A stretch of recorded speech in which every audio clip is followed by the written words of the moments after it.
Hello everyone, back tuning into today's second video. We're going to have a look at the weather for the next week to 10 days for today's second video, which will take us to around the 7th of February. So we're going into the end of the first week of the final month of winter 2019-2020 with the week to 10 day video update time frame. Now, we will be able to extend out beyond that, the extended GFS running to an ECMWF Ensemble running to around a couple of weeks. So I'll have a look at CFSV2 at the end of the video for the next 4 weeks, taking us into the latter stages of February. We're going to begin with the latest developments in terms of the stratosphere. So we'll get on with that for you very shortly. Just to say that the first video released today was the ECMWF 30-day look ahead for the UK and Europe. It looks very mild for February with the ECMWF extended model. So right way to the end of February, really, there's no sign of anything cold coming up. But have a look at that, see what's going on. Right, we're going to begin at meteocell.fr. So these are the stratospheric temperature forecast charts from the latest GFS run. Where we've got these blue colours, these are the cold temperatures that we've got at 10 HPA. As we know, we talked about this in depth in yesterday's video. We've got a very cold stratosphere still over the North Pole at both 10 and 30 HPA. It's still colder than average, although it has come up a little bit compared to the first half of winter when it went exceptionally cold. But overall the temperature is still cold at 10 and 30 HPA, and the blue colours that we see here are indicative of that fact. Now there is a bit of a warming beginning to take place in the stratosphere over parts of Siberia where we've got these yellow and green colours. Now we're looking for a southern stratospheric one, which is where we lift the temperature up by around 50 to 60 degrees in a few days and move it into the North Pole. This is how things look on Saturday. This is 1st of February. That warming that's beginning right now over Siberia is intensifying. It's probably not quite reaching southern stratospheric warming temperature levels at this point, but it is intensifying this warming there. We move through the first week of February. And this is what happens. That warming begins to push over towards Canada. So moving from Siberia in towards Canada, really, by the time you get through to the 5th of February. That's beginning to displace the cold temperatures at 10 HPA over to our side of the Arctic. So that's kind of like Greenland there. This is Scandinavia over here. It's where the UK and Ireland is, just there. So this is what we call a bit of a displacement event. Those cold temperatures from where they are now, which is sort of rooted over the top of the Arctic and the North Pole. By the time you get through to the 5th of February, those cold temperatures have been displaced a little bit over towards our side of the Arctic and the North Pole as these yellow and orange colours begin to infiltrate in towards Canada and just start pushing towards the top of the pole itself. And this is how the extended GFS is looking. So against this is for 5th of February, see that bit of a displacement is beginning to develop there. We move through to the end of the first week of February, so this is the 8th of February, a little bit beyond day 10. Warming of stratosphere has definitely moved from Siberia in towards Canada.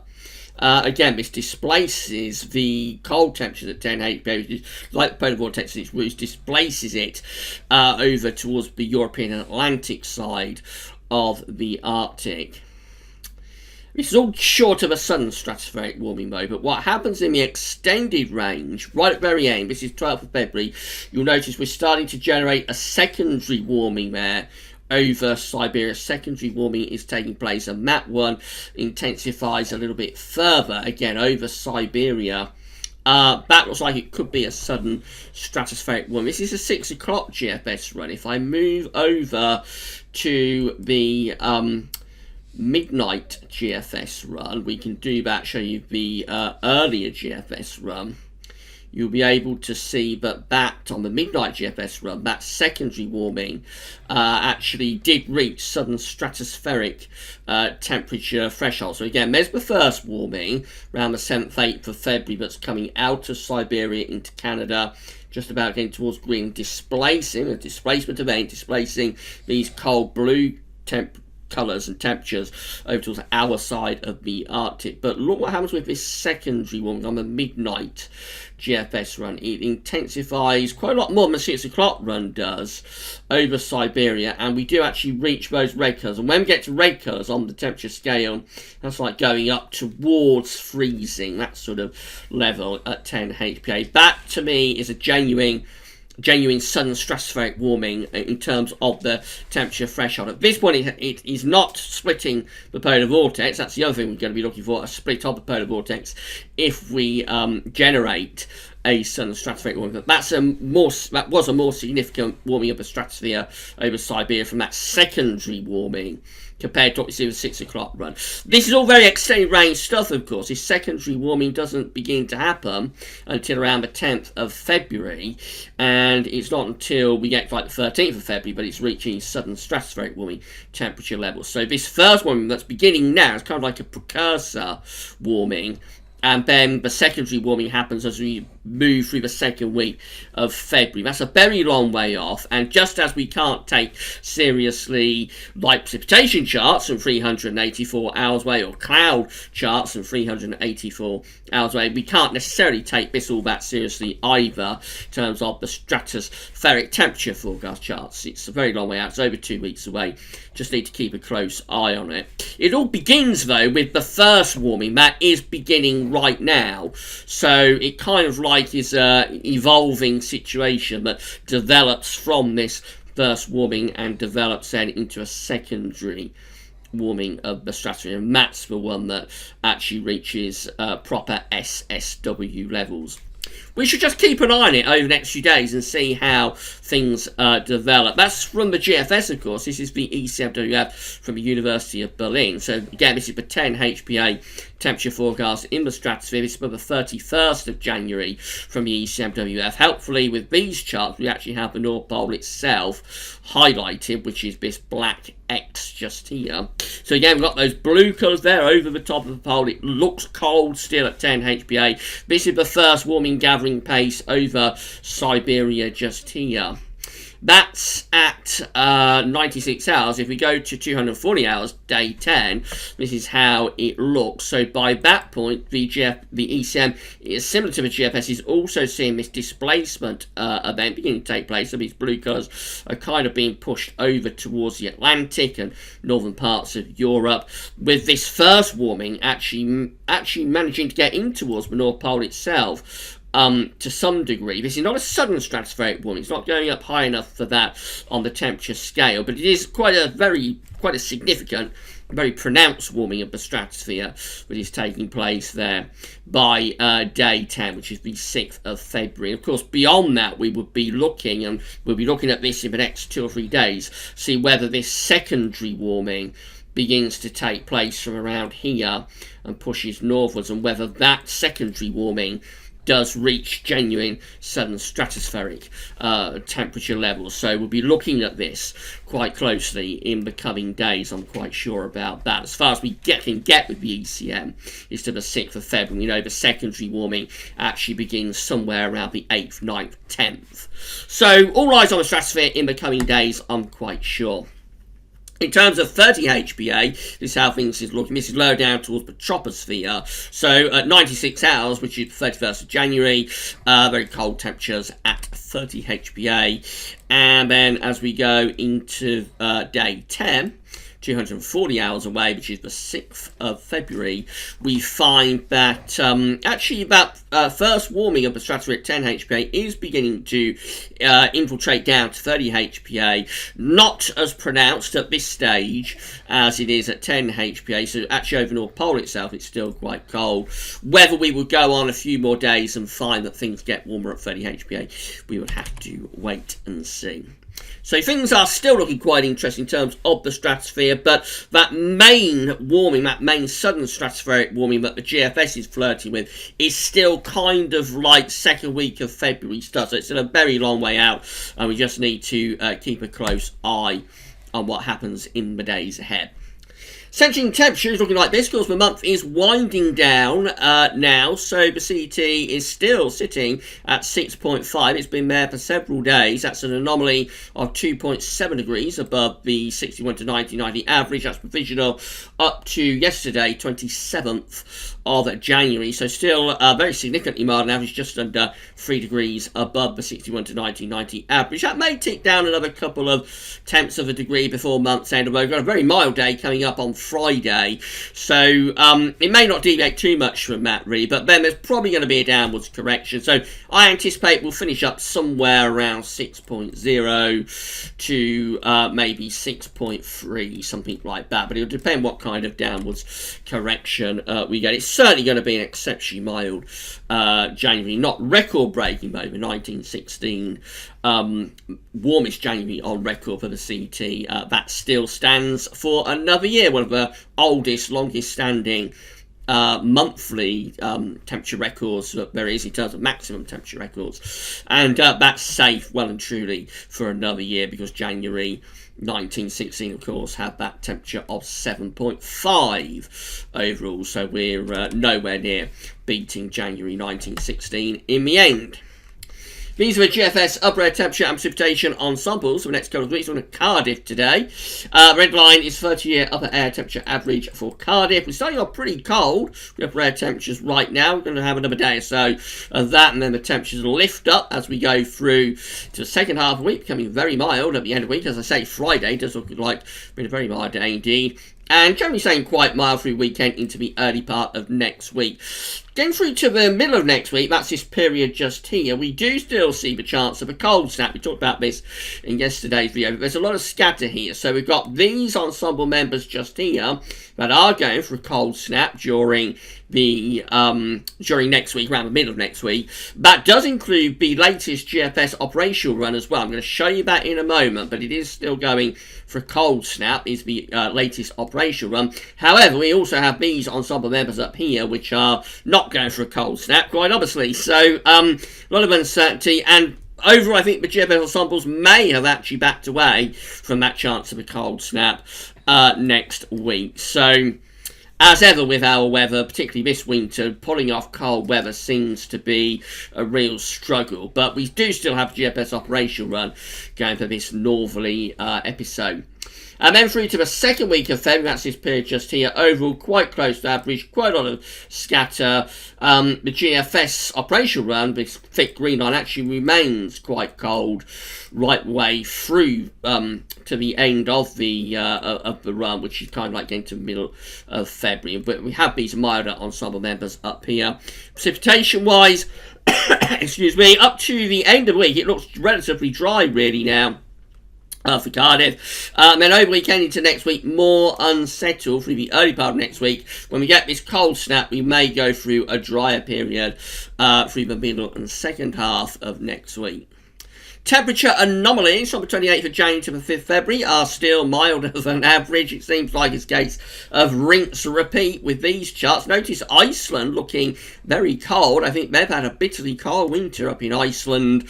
Always been on the cold side of the jet stream and the areas of low pressure, but have been generally tracking in that sort of direction. And without northern blocking, of course, that allows Iceland, Greenland, those sort of areas to be very cold. Norway also looks a little bit colder. It has done at times through this winter, but otherwise, again, it is a very, very mild scene across most parts of Europe and the UK and Ireland included in that too. Precipitation anomalies from the 28th of January to the 5th of February, above average for Scotland, wetter than average week coming up there, and for some parts of southern England. In between though, largely drier than average from Ireland through into all parts of Wales and Midlands, quite dry there, so a lot of regional variation in the coming week.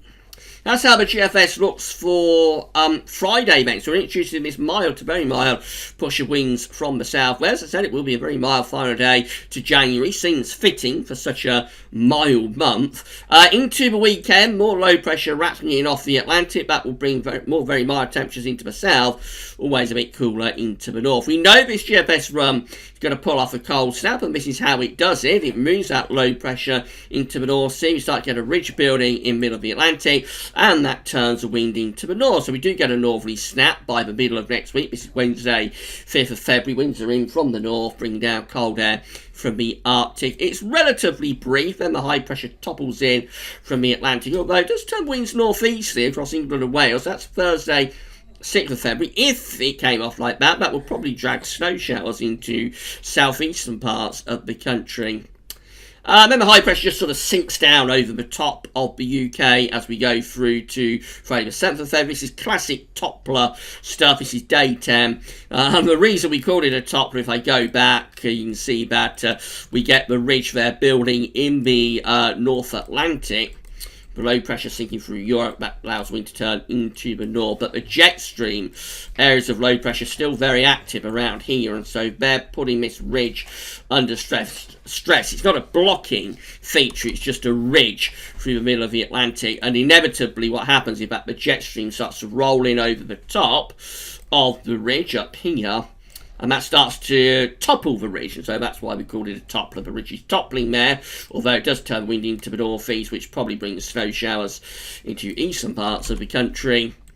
And the ridge topples further as we get through to the 7th of February, when it topples down over the top of the country. A classic top. We had a lot of those in the 1990s. So the 1990s winters were generally very mild, except for a couple of exceptions.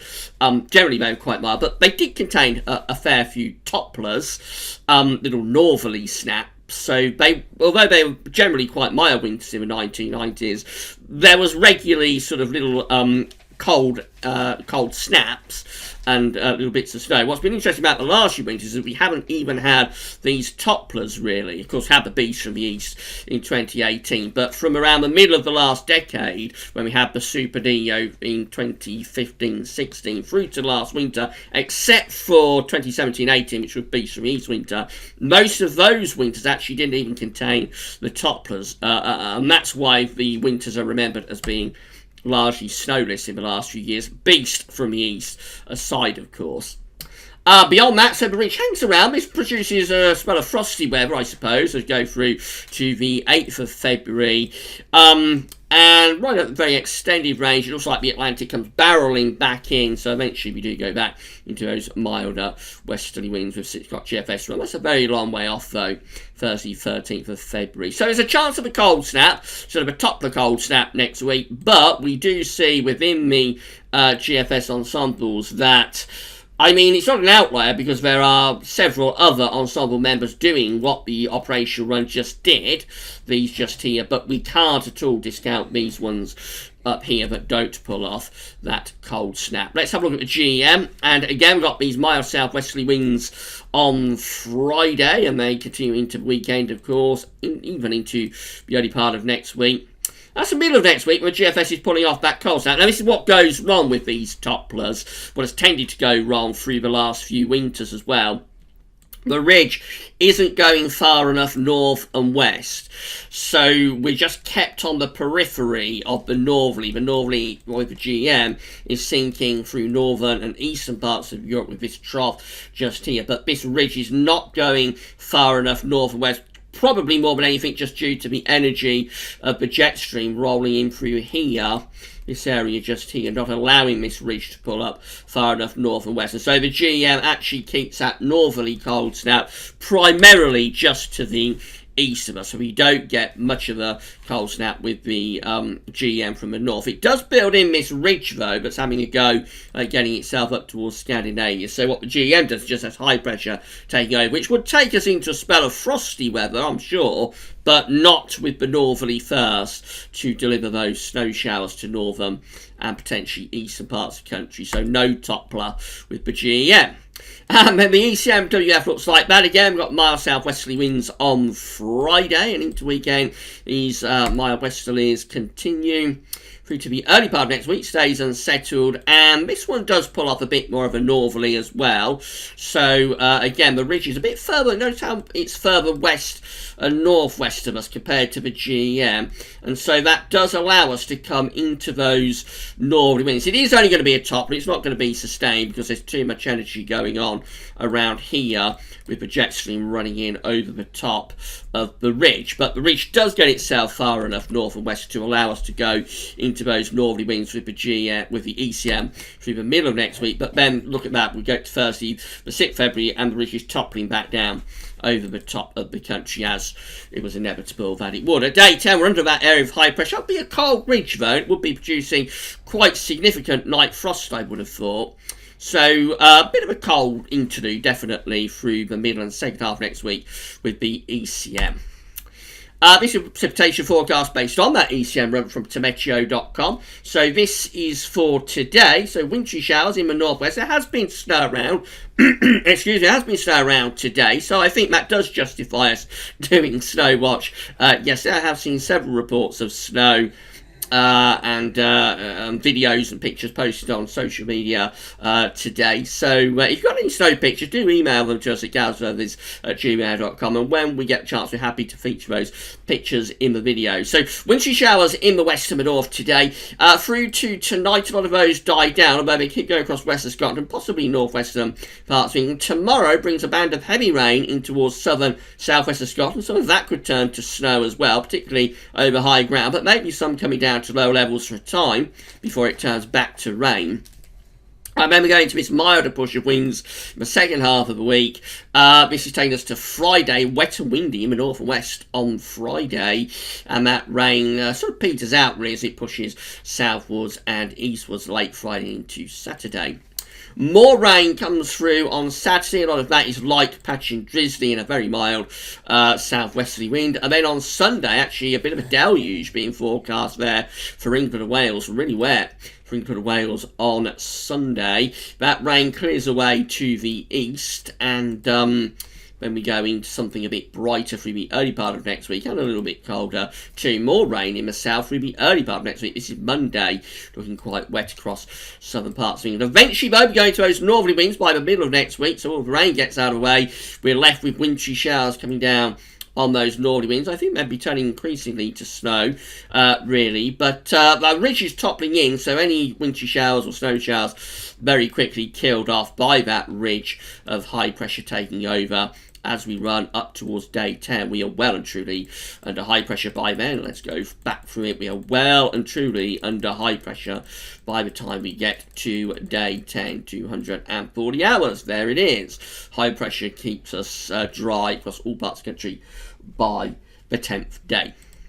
These are the options on the table within the ECM ensembles today for day 10, which is the 7th of February. We have 13 members of the ECM ensembles that have high pressure out to our northwest, so that's the mid-Atlantic ridge, a trough of low pressure to the east. They're bringing down the cold snap from the north. 11 have the high pressure toppling at day 10.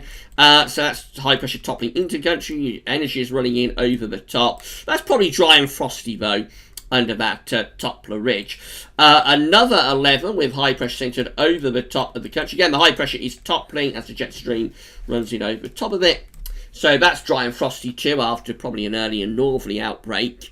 8 with high pressure just beginning to topple, but still more or less to west of us, so a bit of a north-northeast influence could be coming in with those 8.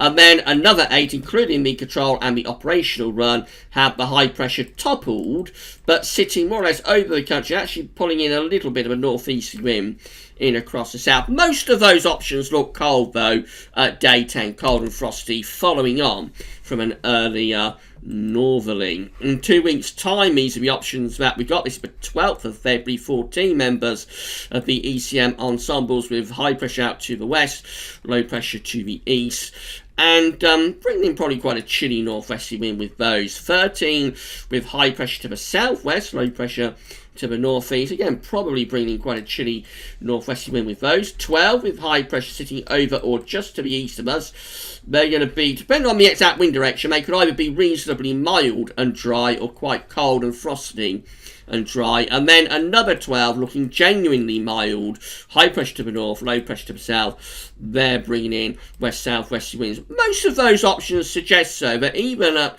into the second week of February, even up to 12th of February, we're probably still quite cool, if nothing else. Then finally, CFSV2, so these are 500 millibar heights breaking down to week periods. The first week period takes from the 28th of January to the 3rd of February. The coming week with low pressure to the north, high pressure to the south, unsettled, winds in from the west, going to be unsettled and quite mild in the week ahead. No particularly evident cold snap as we go through to week 2. This is the 4th to the 10th of February. That would include the cold snap, but we've already established some of the model output he's flirting with. This one just keeps westerlies going, low pressure out to the northwest, high pressure to west-southwest, and in come the west-southwesterly winds again. Week 3 is the 11th to the 17th of February. Again, low pressure remains just out to the northwest of the country. Winds in from west-southwest. High pressure to the south. So that looks quite unsettled. And still, you would have thought pretty mild. And then finally, week 4 rounds it all off. 18th to the 24th of February. High pressure then. Perhaps going a little bit more towards eastern parts of Europe. Low pressure out to our west-northwest. It still looks quite unsettled and pretty mild. The only difference is, I suppose, that this trough is beginning to sink southwards a little bit. Maybe something could be starting to happen up here, and that's what's pushing that trough of low pressure southwards. But I mean, this is week 4. It's so far out that it's not really worth taking seriously. And the main takeaway is that the ECM, as is the is that the CFS, as is the ECM extended range that we looked at in today's first video, all the longer range stuff is pointing us towards a continuation of very mild weather through February. It's the shorter range model output that is seeing the chance of this cold snap coming up next week. But even that is not clear cut. We know that the GEM have that cold snap away from us to some degree.